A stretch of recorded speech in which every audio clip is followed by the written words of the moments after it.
ਸਤਿ ਸ਼੍ਰੀ ਅਕਾਲ ਦੋਸਤੋ, ਸਵਾਗਤ ਹੈ ਜੀ ਇੱਕ ਵਾਰੀ ਫਿਰ ਤੁਹਾਡੇ ਆਪਣੇ YouTube ਚੈਨਲ ਪੀਐਸਟਾਰ ਸਟੱਡੀ ਨੋਟਸ ਦੇ ਉੱਪਰ ਜੀ। ਸੋ ਮਾਸਟਰ ਕਾਡਰ ਐਸਐਸਟੀ ਦੀ ਤਿਆਰੀ ਕਰ ਰਹੇ ਵਿਦਿਆਰਥੀ ਜਿਨ੍ਹਾਂ ਨੇ 6 ਚੂਜ਼ ਕੀਤਾ ਜੀ, ਉਹਨਾਂ ਵਾਸਤੇ ਅੱਜ ਆਪਾਂ ਮੌਕ ਟੈਸਟ ਸਟਾਰਟ ਕਰਨ ਜਾ ਰਹੇ ਹਾਂ, ਜਿਸ ਦੇ ਵਿੱਚ ਅੱਜ ਆਪਣਾ ਮੌਕ ਟੈਸਟ 1 ਹੈ ਜੀ। ਸੋ ਜਿਹੜਾ ਸਿਲੇਬਸ ਰਹਿ ਗਿਆ ਉਸ ਦੀਆਂ ਵੀਡੀਓ ਵੀ ਮਿਲਦੀਆਂ ਰਹਿਣਗੀਆਂ, ਔਰ ਨਾਲ ਦੀ ਨਾਲ ਆਪਣੇ ਜਿਹੜੇ ਮੌਕ ਟੈਸਟ ਨੇ ਉਹ ਵੀ ਜਿਹੜੇ ਆਪਾਂ ਸਟਾਰਟ ਕਰ ਲਏ ਨੇ, ਜਿਸ ਦੇ ਨਾਲ ਆਪਣੀ ਰਿਵੀਜ਼ਨ ਹੁੰਦੀ ਰਹੇਗੀ। ਔਰ ਹਿਸਟਰੀ ਦੀਆਂ ਵੀਡੀਓ ਵੀ ਬਹੁਤ ਜਲਦੀ ਆਪਾਂ ਸ਼ੁਰੂ ਕਰਨ ਜਾ ਰਹੇ ਹਾਂ, ਕਿਉਂਕਿ ਜਿਹੜਾ ਸਿਵਿਕਸ ਦਾ ਸਿਲੇਬਸ ਹੈ 4-5 ਟੌਪਿਕ ਰਹਿ ਗਏ ਨੇ। ਉਸ ਤੋਂ ਬਾਅਦ ਜਿੰਨੇ ਟੌਪਿਕ ਆਪਾਂ ਹਿਸਟਰੀ ਦੇ ਰਹਿੰਦੇ ਨੇ ਉਹ ਵੀ ਆਪਾਂ ਡਿਸਕਸ ਕਰਾਂਗੇ। ਨਵੇਂ ਵਿਦਿਆਰਥੀ ਚੈਨਲ ਨੂੰ ਸਬਸਕ੍ਰਾਈਬ ਕਰਕੇ ਪਲੇਲਿਸਟ ਵਿੱਚ ਜਾ ਕੇ ਇਸ ਤੋਂ ਪਹਿਲਾਂ ਜਿੰਨੀਆਂ ਵੀ ਅਪਲੋਡ ਵੀਡੀਓ ਨੇ ਜੀ ਸਿਵਿਕਸ ਦੀਆਂ, ਹਿਸਟਰੀ ਆਫ ਪੰਜਾਬ ਕੰਪਲੀਟ ਹੈ ਜੀ, ਉਹ ਵੀ ਤੁਸੀਂ ਸਾਰੀਆਂ ਜਿਹੜੀਆਂ ਦੇਖ ਸਕਦੇ ਹੋ। ਸੋ ਉਹਨਾਂ ਦਾ ਲਿੰਕ ਤੁਹਾਨੂੰ ਡਿਸਕ੍ਰਿਪਸ਼ਨ ਬਾਕਸ ਦੇ ਵਿੱਚ ਮਿਲ ਜੂਗਾ। ਵੀਡੀਓ ਦੇ ਅੰਤ ਦੇ ਵਿੱਚ ਵੀ ਪਲੇਲਿਸਟ ਸ਼ੋ ਹੋ ਜਾਏਗੀ ਜੀ, ਔਰ ਪੰਜਾਬੀ ਦੀਆਂ ਵੀਡੀਓ ਵੀ ਤੁਹਾਨੂੰ ਜਿਹੜੀਆਂ ਪ੍ਰੈਪਰੇਸ਼ਨ ਦੇ ਲਈ ਕਾਫੀ ਮਿਲ ਜਾਣਗੀਆਂ ਜੀ। ਸੋ ਇਹਨਾਂ ਮੌਕ ਟੈਸਟ ਦੇ ਰਾਹੀਂ ਕੁਇਕ ਰਿਵੀਜ਼ਨ ਵੀ ਕਰਨ ਦੀ ਕੋਸ਼ਿਸ਼ ਕੀਤੀ ਜਾਏਗੀ। ਜਲਦੀ 'ਚ ਆਪਾਂ ਵੱਧ ਤੋਂ ਵੱਧ ਜਿਹੜੇ ਕੁਐਸਚਨ ਕਰਨ ਦੀ ਕੋਸ਼ਿਸ਼ ਕਰਾਂਗੇ ਜੀ। ਸੋ ਫਸਟ ਕੁਐਸਚਨ ਹੈ ਜੀ ਅੱਜ ਦਾ ਆਪਣਾ, ਸੰਵਿਧਾਨ ਸਭਾ ਦੇ ਮੈਂਬਰਾਂ ਦੀ ਗਿਣਤੀ ਸ਼ੁਰੂ ਵਿੱਚ ਕਿੰਨੀ ਸੀ? ਆਪਸ਼ਨ ਏ ਜੀ 296, ਬੀ ਹੈ ਜੀ 399, 89, ਸੀ ਹੈ ਜੀ 313, ਡੀ ਹੈ ਜੀ 315। ਸਹੀ ਆਨਸਰ ਆਏਗਾ ਜੀ ਆਪਸ਼ਨ ਬੀ 399, 389 ਟੋਟਲ ਮੈਂਬਰ ਸੀ ਜੀ, ਜਿਸ ਦੇ ਵਿੱਚ ਸੀਗੇ ਜੀ ਅਲੱਗ-ਅਲੱਗ ਜੇਕਰ ਪੁੱਛੇ ਜਾਣ ਤਾਂ ਬ੍ਰਿਟਿਸ਼ ਪ੍ਰਾਂਤਾਂ ਦੇ 292 ਮੈਂਬਰ, ਦੇਸੀ ਰਿਆਸਤਾਂ ਦੇ 93 ਔਰ ਕਮਿਸ਼ਨਰੀ ਪ੍ਰਾਂਤਾਂ ਦੇ 4 ਮੈਂਬਰ ਸਨ ਜੀ। ਸੋ ਆਪਾਂ ਨੂੰ ਪਤਾ ਕਿ ਭਾਰਤ ਦਾ ਜਿਹੜਾ ਸੰਵਿਧਾਨ ਹੈ ਉਹ ਇੱਕ ਸੰਵਿਧਾਨ ਸਭਾ ਦੇ ਦੁਆਰਾ ਬਣਾਇਆ ਗਿਆ, ਜਿਸ ਦੇ ਜਿਹੜੇ ਪ੍ਰਧਾਨ ਸੀ, ਜੇਕਰ ਸੰਵਿਧਾਨ ਸਭਾ ਦੇ ਪ੍ਰਧਾਨ ਪੁੱਛੇ ਜਾਣ ਤਾਂ ਡਾਕਟਰ ਰਜਿੰਦਰ ਪ੍ਰਸਾਦ ਸੀ ਜੀ। ਔਰ ਖਰੜਾ ਕਮੇਟੀ ਦੇ ਪ੍ਰਧਾਨ, ਉਸ ਦੇ ਵਿੱਚ ਅੱਗੇ ਜਿਹੜੀ ਕਮੇਟੀ ਬਣਾਈ ਗਈ ਸੀ 7 ਮੈਂਬਰੀ ਖਰੜਾ ਕਮੇਟੀ, ਉਸ ਦੇ ਪ੍ਰਧਾਨ ਡਾਕਟਰ BR ਅੰਬੇਦਕਰ ਸਨ। ਸੋ ਬਹੁਤ ਇੰਪੋਰਟੈਂਟ ਕੁਐਸਚਨ ਨੇ, ਦੋਨੋਂ ਹੀ ਨੋਟ ਕਰਕੇ ਰੱਖ ਲੈਣੇ ਨੇ ਜੀ। ਸੰਵਿਧਾਨ ਸਭਾ ਦੇ ਪੁੱਛਿਆ ਜਾਏ ਪ੍ਰਧਾਨ ਤਾਂ ਡਾਕਟਰ ਰਜਿੰਦਰ ਪ੍ਰਸਾਦ, ਔਰ ਜੇਕਰ ਖਰੜਾ ਕਮੇਟੀ ਦੇ ਪੁੱਛੇ ਜਾਣ ਤਾਂ ਡਾਕਟਰ BR ਅੰਬੇਦਕਰ ਜੀ। ਅੱਗੇ ਜੀ ਕੁਐਸਚਨ ਨੰਬਰ 2 ਹੈ ਜੀ, ਭਾਰਤੀ ਸੰਵਿਧਾਨ ਸਭਾ ਦਾ ਅਸਥਾਈ ਪ੍ਰਧਾਨ ਕਿਸ ਨੂੰ ਬਣਾਇਆ ਗਿਆ? ਆਪਸ਼ਨ ਏ ਹੈ ਜੀ ਸਰਦਾਰ ਵੱਲਭ ਭਾਈ ਪਟੇਲ, ਬੀ ਹੈ ਜੀ ਡਾਕਟਰ ਸਚਿਦਾਨੰਦ, ਸੀ ਹੈ ਜੀ ਡਾਕਟਰ ਰਜਿੰਦਰ ਪ੍ਰਸਾਦ, ਡੀ ਹੈ ਜੀ ਡਾਕਟਰ BR ਅੰਬੇਦਕਰ। ਸਹੀ ਆਨਸਰ ਹੈ ਜੀ ਆਪਸ਼ਨ ਬੀ, ਡਾਕਟਰ ਸਚਿਦਾਨੰਦ ਨੂੰ ਜਿਹੜਾ ਹੈ ਬਣਾਇਆ ਗਿਆ ਸੀ ਜੀ ਅਸਥਾਈ ਪ੍ਰਧਾਨ 9 ਦਸੰਬਰ 1946 ਨੂੰ ਜਿਹੜੀ ਫਸਟ ਮੀਟਿੰਗ ਹੋਈ ਸੀ ਜੀ ਉਸ ਦੇ ਵਿੱਚ, ਔਰ 11 ਦਸੰਬਰ 1946 ਨੂੰ ਫਿਰ ਸਥਾਈ ਯਾਨੀ ਕਿ ਪਰਮਾਨੈਂਟ ਪ੍ਰਧਾਨ ਜਿਹੜਾ ਬਣਾਇਆ ਗਿਆ ਸੀ ਉਹ ਡਾਕਟਰ ਰਜਿੰਦਰ ਪ੍ਰਸਾਦ ਜੀ ਨੂੰ ਬਣਾਇਆ ਗਿਆ ਸੀ, ਜੋ ਕਿ ਭਾਰਤ ਦੇ ਪਹਿਲੇ ਰਾਸ਼ਟਰਪਤੀ ਵੀ ਸੀ। ਅਗਲਾ ਕੁਐਸਚਨ ਹੈ ਜੀ ਕੁਐਸਚਨ ਨੰਬਰ 3, ਕਿਸ ਸੰਵਿਧਾਨਕ ਸੋਧ ਨੂੰ ਮਿੰਨੀ ਸੰਵਿਧਾਨ ਕਿਹਾ ਜਾਂਦਾ ਹੈ? ਆਪਸ਼ਨ ਏ ਹੈ ਜੀ 42ਵੀਂ, ਬੀ ਹੈ ਜੀ 7ਵੀਂ, ਸੀ ਹੈ ਜੀ 44ਵੀਂ, ਡੀ ਹੈ ਜੀ 91ਵੀਂ। ਸਹੀ ਆਨਸਰ ਆਏਗਾ ਜੀ ਆਪਸ਼ਨ ਏ 42ਵੀਂ ਸੋਧ ਨੂੰ ਜਿਹੜਾ ਹੈ ਮਿੰਨੀ ਸੰਵਿਧਾਨ ਕਿਹਾ ਜਾਂਦਾ। ਇੰਦਰਾ ਗਾਂਧੀ ਦਾ ਸੰਵਿਧਾਨ ਵੀ ਕਿਹਾ ਜਾਂਦਾ, ਕਿਉਂਕਿ ਇਸ ਦੇ ਵਿੱਚ ਕਾਫੀ ਜ਼ਿਆਦਾ ਸੋਧਾਂ ਕੀਤੀਆਂ ਗਈਆਂ ਸੀ, ਔਰ 1976 ਦੇ ਵਿੱਚ 42ਵੀਂ ਸੋਧ ਜਿਹੜੀ ਆ ਉਹ ਹੋਈ ਸੀ ਜੀ। ਅਗਲਾ ਕੁਐਸਚਨ ਹੈ ਜੀ ਕੁਐਸਚਨ ਨੰਬਰ 4, ਰਾਜਨੀਤੀ ਦੇ ਨਿਰਦੇਸ਼ਕ ਸਿਧਾਂਤ ਕਿਸ ਦੇਸ਼ ਤੋਂ ਲਏ ਗਏ ਹਨ? ਆਪਸ਼ਨ ਏ ਜੀ ਆਇਰਲੈਂਡ, ਬੀ ਹੈ ਰੂਸ, ਸੀ ਹੈ ਇੰਗਲੈਂਡ, ਡੀ ਹੈ ਜੀ ਫਰਾਂਸ। ਸਹੀ ਆਨਸਰ ਆਏਗਾ ਆਪਸ਼ਨ ਏ ਜੀ ਆਇਰਲੈਂਡ ਦੇ ਸੰਵਿਧਾਨ ਤੋਂ ਜਿਹੜੇ ਰਾਜਨੀਤੀ ਦੇ ਨਿਰਦੇਸ਼ਕ ਸਿਧਾਂਤ ਲਏ ਗਏ ਨੇ, ਔਰ ਇਹ ਦਰਜ ਨੇ ਜੀ ਭਾਗ 4 ਦੇ ਵਿੱਚ ਅਨੁਛੇਦ 36 ਤੋਂ ਲੈ ਕੇ 51 ਤੱਕ। ਰਾਜਨੀਤੀ ਦੇ ਨਿਰਦੇਸ਼ਕ ਸਿਧਾਂਤ ਅਨੁਛੇਦ 36 ਤੋਂ 51 ਤੱਕ ਜਿਹੜੇ ਨੇ ਉਹ ਨੇ, ਔਰ ਜੇਕਰ ਭਾਗ ਪੁੱਛਿਆ ਜਾਏ ਤਾਂ ਚੌਥੇ ਭਾਗ ਦੇ ਵਿੱਚ ਨੇ ਜੀ। ਅਗਲਾ ਕੁਐਸਚਨ ਹੈ ਜੀ ਕੁਐਸਚਨ ਨੰਬਰ 5, ਭਾਰਤ ਨੇ ਇਕਹਿਰੀ ਨਾਗਰਿਕਤਾ ਦਾ ਸਿਧਾਂਤ ਦਾ ਸੰਕਲਪ ਕਿਸ ਦੇਸ਼ ਤੋਂ ਲਿਆ? ਆਪਸ਼ਨ ਹੈ ਜੀ ਅਮਰੀਕਾ, ਬੀ ਹੈ ਇੰਗਲੈਂਡ, ਸੀ ਹੈ ਫਰਾਂਸ, ਡੀ ਹੈ ਜੀ ਰੂਸ। ਸਹੀ ਆਨਸਰ ਆਏਗਾ ਜੀ ਆਪਸ਼ਨ ਬੀ ਜੀ ਇੰਗਲੈਂਡ ਤੋਂ। ਇਕਹਿਰੀ ਨਾਗਰਿਕਤਾ ਕੀ ਹੁੰਦੀ ਹੈ ਕਿ ਸਿੰਗਲ ਨਾਗਰਿਕਤਾ, ਇਹ ਰਾਜਾਂ ਦੀ ਜਿਹੜੀ ਅਲੱਗ ਨਾਗਰਿਕਾਂ ਨੂੰ ਨਹੀਂ ਦਿੱਤੀ ਜਾਂਦੀ। ਸੋ ਭਾਰਤ ਦੇ ਵਿੱਚ ਜੇਕਰ ਪੁੱਛਿਆ ਜਾਏ ਕਿਸ ਤਰ੍ਹਾਂ ਦੀ ਨਾਗਰਿਕਤਾ ਹੈ ਤਾਂ ਇਕਹਿਰੀ ਨਾਗਰਿਕਤਾ ਹੈ, ਕਿੱਥੋਂ ਲਈ ਗਈ ਹੈ? ਇੰਗਲੈਂਡ ਦੇ ਸੰਵਿਧਾਨ ਤੋਂ ਜੀ। ਅਗਲਾ ਕੁਐਸਚਨ ਹੈ ਜੀ ਕੁਐਸਚਨ ਨੰਬਰ 6, 1976 ਵਿੱਚ ਕੀਤੀ 42ਵੀਂ ਸੋਧ ਰਾਹੀਂ ਕਿਹੜੇ ਸ਼ਬਦ ਭਾਰਤੀ ਸੰਵਿਧਾਨ ਦੀ ਪ੍ਰਸਤਾਵਨਾ ਵਿੱਚ ਨਵੇਂ ਸ਼ਾਮਲ ਕੀਤੇ ਗਏ? ਆਪਸ਼ਨ ਹੈ ਜੀ ਧਰਮ ਨਿਰਪੱਖਤਾ, ਬੀ ਹੈ ਸਮਾਜਵਾਦ, ਸੀ ਹੈ ਰਾਸ਼ਟਰੀ ਏਕਤਾ, ਡੀ ਹੈ ਜੀ ਉਪਰੋਕਤ ਸਾਰੇ। ਸਹੀ ਆਨਸਰ ਆਏਗਾ ਜੀ ਆਪਸ਼ਨ ਡੀ ਉਪਰੋਕਤ ਸਾਰੇ ਜਿਹੜੇ ਸ਼ਬਦ ਨੇ ਇਹ ਸ਼ਾਮਲ ਕੀਤੇ ਗਏ ਸੀ ਜੀ ਸੰਵਿਧਾਨ ਦੀ 42ਵੀਂ ਸੋਧ ਦੇ ਰਾਹੀਂ। ਕਈ ਵਾਰੀ ਕੁਐਸਚਨ ਆ ਜਾਂਦਾ ਧਰਮ ਨਿਰਪੱਖਤਾ ਜਿਹੜਾ ਸ਼ਬਦ ਹੈ ਪ੍ਰਸਤਾਵਨਾ ਵਿੱਚ ਕਦੋਂ ਸ਼ਾਮਲ ਕੀਤਾ ਗਿਆ? ਤਾਂ 1976 ਦੇ ਵਿੱਚ 42ਵੀਂ ਸੋਧ ਦੇ ਰਾਹੀਂ। ਇਸੇ ਤਰ੍ਹਾਂ ਸਮਾਜਵਾਦ ਪੁੱਛਿਆ ਜਾ ਸਕਦਾ ਹੈ, ਰਾਸ਼ਟਰੀ ਏਕਤਾ ਪੁੱਛਿਆ ਜਾ ਸਕਦਾ ਹੈ। ਇਹਦੇ ਨਾਲ ਹੀ ਇਹ ਯਾਦ ਰੱਖਣਾ ਕਿ ਪ੍ਰਸਤਾਵਨਾ ਨੂੰ ਜਿਹੜਾ ਹੈ ਸੰਵਿਧਾਨ ਦੀ ਆਤਮਾ ਤੇ ਸੰਵਿਧਾਨ ਦੀ ਕੁੰਜੀ ਵੀ ਕਿਹਾ ਜਾਂਦਾ ਹੈ। ਅਗਲਾ ਕੁਐਸਚਨ ਹੈ ਜੀ ਕੁਐਸਚਨ ਨੰਬਰ 7, ਆਰਟੀਕਲ 5 ਤੋਂ 11 ਤੱਕ ਦਾ ਸੰਬੰਧ ਕਿਸ ਨਾਲ ਹੈ? ਆਪਸ਼ਨ ਏ ਹੈ ਜੀ ਮੌਲਿਕ ਅਧਿਕਾਰਾਂ, ਬੀ ਹੈ ਜੀ ਰਾਜ ਸਰਕਾਰ, ਸੀ ਹੈ ਜੀ ਨਾਗਰਿਕਤਾ, ਡੀ ਹੈ ਜੀ ਚੋਣ ਸੰਬੰਧੀ। ਸਹੀ ਆਨਸਰ ਆਏਗਾ ਜੀ ਆਪਸ਼ਨ ਸੀ ਜੀ ਨਾਗਰਿਕਤਾ ਦੇ ਨਾਲ, ਸਿਟੀਜ਼ਨਸ਼ਿਪ ਦੇ ਨਾਲ ਸੰਬੰਧਿਤ ਹੈ ਜੀ ਆਰਟੀਕਲ 5 ਤੋਂ 11 ਭਾਗ ਦੂਜਾ ਜੀ। ਜੇਕਰ ਨਾਗਰਿਕਤਾ ਨਾਲ ਭਾਗ ਪੁੱਛਿਆ ਜਾਏ ਤਾਂ ਭਾਗ ਦੂਜਾ ਆਨਸਰ ਆਊਗਾ ਜੀ। ਅਗਲਾ ਕੁਐਸਚਨ ਹੈ ਜੀ ਕੁਐਸਚਨ ਨੰਬਰ 8, ਮੌਲਿਕ ਕਰਤੱਵਾਂ ਦਾ ਵਰਣਨ ਕਿਹੜੇ ਆਰਟੀਕਲ ਦੇ ਅਧੀਨ ਮਿਲਦਾ ਹੈ? ਆਪਸ਼ਨ ਏ ਹੈ ਜੀ 14, ਬੀ ਹੈ ਜੀ 51A, ਸੀ ਹੈ ਜੀ 51, ਡੀ ਹੈ ਜੀ 51B ਜੀ। ਸਹੀ ਆਨਸਰ ਆਏਗਾ ਜੀ ਆਪਸ਼ਨ ਬੀ 51 ਏ ਜੀ। ਸੋ ਮੌਲਿਕ ਕਰਤੱਵ ਜੋੜੇ ਗਏ ਨੇ ਜੀ 11 ਮੌਲਿਕ ਕਰਤੱਵ ਨੇ। ਜੇਕਰ ਪੁੱਛੇ ਜਾਣ ਕਿ ਕਰਤੱਵ ਕਿੰਨੇ ਨੇ, 11 ਨੇ, ਜਿਸ ਦੇ ਵਿੱਚ ਰਾਸ਼ਟਰੀ ਝੰਡੇ ਦਾ ਸਨਮਾਨ ਕਰਨਾ, ਰਾਸ਼ਟਰੀ ਗਾਨ ਦਾ ਸਨਮਾਨ ਕਰਨਾ, ਸੋ ਇੱਦਾਂ ਦੇ ਨੇ। ਵਾਤਾਵਰਣ ਅਤੇ ਜੰਗਲਾਂ ਦੀ ਰੱਖਿਆ ਕਰਨਾ, ਇੱਦਾਂ ਦੇ ਮੌਲਿਕ ਕਰਤੱਵ ਨੇ ਜੀ 11। ਔਰ ਜੇਕਰ ਪੁੱਛਿਆ ਜਾਏ ਕਿ ਮੌਲਿਕ ਕਰਤੱਵ ਲੈ ਕਿੱਥੋਂ ਗਏ ਨੇ, ਰੂਸ ਦੇ ਸੰਵਿਧਾਨ ਤੋਂ ਲੈ ਗਏ ਨੇ ਜੀ। ਔਰ ਮੌਲਿਕ ਕਰਤੱਵ ਜਿਹੜੇ ਨੇ ਉਹ ਸਰਦਾਰ ਸਵਰਨ ਸਿੰਘ ਕਮੇਟੀ ਦੀ ਸਿਫਾਰਿਸ਼ 'ਤੇ 42ਵਾਂ ਜਿਹੜਾ ਸੰਵਿਧਾਨਕ ਸੋਧ ਹੋਈ ਹੈ 1976 ਦੇ ਵਿੱਚ, ਉਸ ਦੇ ਰਾਹੀਂ ਜੋੜੇ ਗਏ ਨੇ ਸੰਵਿਧਾਨ ਦੇ ਵਿੱਚ ਜੀ। ਅੱਗੇ ਹੈ ਜੀ ਕੁਐਸਚਨ ਨੰਬਰ 9 ਹੈ ਜੀ, ਭਾਰਤੀ ਸੰਵਿਧਾਨ ਸੋਧ ਸੰਬੰਧੀ ਅਨੁਛੇਦ ਕਿਹੜਾ ਹੈ? ਆਪਸ਼ਨ ਹੈ ਜੀ 368, ਬੀ ਹੈ ਜੀ 324, ਸੀ ਹੈ ਜੀ 226, ਡੀ ਹੈ ਜੀ 329। ਸਹੀ ਆਨਸਰ ਆਏਗਾ ਆਪਸ਼ਨ ਏ ਜੀ 368 ਜਿਹੜਾ ਅਨੁਛੇਦ ਹੈ ਉਹ ਰਿਲੇਟਡ ਹੈ ਜੀ ਸੰਵਿਧਾਨ ਦੀ ਸੋਧ ਦੇ ਨਾਲ ਸੰਬੰਧਿਤ ਹੈ ਜੀ। ਅੱਗੇ ਹੈ ਜੀ ਕੁਐਸਚਨ ਨੰਬਰ 10 ਹੈ ਜੀ, ਭਾਰਤੀ ਸੰਵਿਧਾਨ ਦੇ ਕਿਸ ਭਾਗ ਨੂੰ ਮੈਗਨਾ ਕਾਰਟਾ ਆਫ ਇੰਡੀਆ ਕਿਹਾ ਜਾਂਦਾ ਹੈ? ਆਪਸ਼ਨ ਹੈ ਜੀ ਭਾਗ ਤੀਜਾ, ਬੀ ਹੈ ਚੌਥਾ, ਸੀ ਹੈ ਜੀ ਪੰਜਵਾਂ, ਡੀ ਹੈ ਜੀ 9ਵਾਂ। ਸਹੀ ਆਨਸਰ ਆਏਗਾ ਜੀ ਆਪਸ਼ਨ ਏ ਜੀ। ਸੋ ਤੀਜਾ ਭਾਗ ਹੈ ਜੀ ਅਨੁਛੇਦ 12 ਤੋਂ ਲੈ ਕੇ 35 ਤੱਕ, ਔਰ ਇਸ ਦੇ ਵਿੱਚ ਦਰਜ ਨੇ ਸਾਡੇ ਮੌਲਿਕ ਅਧਿਕਾਰ। ਸੋ ਇਸੇ ਕਰਕੇ ਇਸ ਨੂੰ ਮੈਗਨਾ ਕਾਰਟਾ ਆਫ ਇੰਡੀਆ ਜਿਹੜਾ ਹੈ ਕਿਹਾ ਜਾਂਦਾ ਹੈ।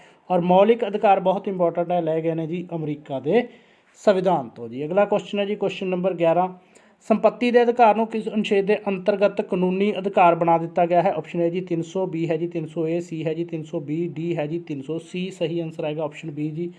ਅਨੁਛੇਦ 300 ਏ ਦੇ ਤਹਿਤ ਜਿਹੜਾ ਹੈ ਸੰਪत्ति ਦੇ ਅਧਿਕਾਰ ਨੂੰ ਜਿਹੜਾ ਹੁਣ ਕਾਨੂੰਨੀ ਅਧਿਕਾਰ ਬਣਾ ਦਿੱਤਾ ਗਿਆ ਜੀ। ਜੇਕਰ ਪੁੱਛਿਆ ਗਿਆ ਕਿ ਹੁਣ ਸੰਪत्ति ਦਾ ਅਧਿਕਾਰ ਕੀ ਹੈ, ਕਾਨੂੰਨੀ ਅਧਿਕਾਰ ਹੈ। ਪਹਿਲਾਂ ਮੌਲਿਕ ਅਧਿਕਾਰਾਂ ਦੇ ਵਿੱਚ ਸ਼ਾਮਲ ਸੀ। ਪਹਿਲਾਂ ਜਿਹੜੇ ਮੌਲਿਕ ਅਧਿਕਾਰ ਸੀ 7 ਸੀ ਜੀ, ਹੁਣ 6 ਨੇ। ਸੰਪत्ति ਦਾ ਅਧਿਕਾਰ ਜਿਹੜਾ ਹੈ ਮੌਲਿਕ ਅਧਿਕਾਰਾਂ 'ਚੋਂ ਕੱਢ ਕੇ ਉਸਨੂੰ ਕਾਨੂੰਨੀ ਅਧਿਕਾਰ ਬਣਾ ਦਿੱਤਾ ਗਿਆ ਹੈ। ਕੁਐਸਚਨ ਨੰਬਰ 12, ਛੂਤ ਛਾਤ ਦੀ ਮਨਾਹੀ ਕਰਦਾ ਹੈ? ਆਪਸ਼ਨ ਹੈ ਜੀ ਅਨੁਛੇਦ 15, ਬੀ ਹੈ ਜੀ 14, ਸੀ ਹੈ 17, ਡੀ ਹੈ ਜੀ ਅਨੁਛੇਦ 18 ਜੀ।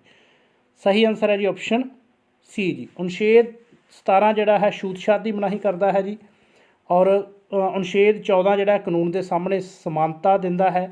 15 ਅਨੁਛੇਦ ਜਿਹੜਾ ਵਿਤਕਰੇ ਦੀ ਮਨਾਹੀ ਕਰਦਾ ਹੈ। ਔਰ ਅਨੁਛੇਦ 18 ਜਿਹੜਾ ਹੈ ਕਿਸੇ ਵੀ ਪ੍ਰਕਾਰ ਦੇ ਖਿਤਾਬ ਦੀ ਮਨਾਹੀ ਕਰਦਾ। ਮੌਲਿਕ ਅਧਿਕਾਰਾਂ ਵਾਲੀ ਜੇਕਰ ਵੀਡੀਓ ਦੇਖੀਏ ਤਾਂ ਕੋਈ ਪ੍ਰੋਬਲਮ ਨਹੀਂ ਆਏਗੀ, ਮੌਲਿਕ ਅਧਿਕਾਰਾਂ ਦੇ ਵਿੱਚੋਂ ਕੋਈ ਵੀ ਕੁਐਸਚਨ ਆ ਜਾਏ ਤਾਂ ਜੀ।